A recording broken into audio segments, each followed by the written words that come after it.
Chalmers University of Technology.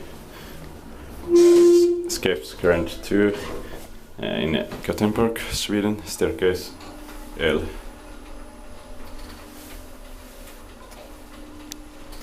One right is in the basement. 8 Borsos antithetical grades.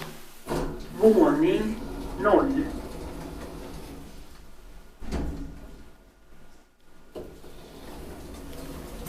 Just say the build here.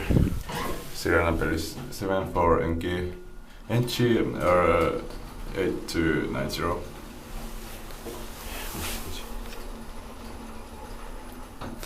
Second floor. Våning 2.